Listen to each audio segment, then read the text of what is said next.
জুমাতে গাজা জুমা মসজিদের খতিব সাহেব মিট করে দাঁড়িয়ে বলে যে আমি ক্ষুধার্ত, আমি খুতবা দেওয়ার সেই শক্তি আমার নাই, তোমরাও ক্ষুধার্ত, খুতবা শোনার সেই শক্তি তোমাদেরও নাই, অতএব এই মুয়াজ্জিন সাহেব একামত দিয়ে দেন আদায় করেন। এটা ছিল পৃথিবীর সবচেয়ে একেবারে শর্ট খুতবা।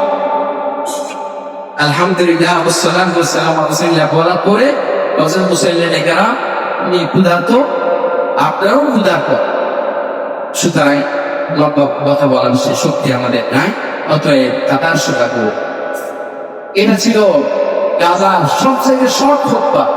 এই দুনিয়ার মানুষ, এই মুসলিম শাসকদের তোমাদের কানে কি এই খুতবা যায় না যে তাদের ক্ষুধার থাকার কারণে, অভুক্ত থাকার কারণে জুমার খুতবা পর্যন্ত দিতে পারছে না খতিব সাহেব, আর মুসলিমরা সেই খুতবা শোনারও সেই সামর্থ্য নেয় না। সবাই ক্ষুধার্ত, সবাই ক্ষুধার্ত।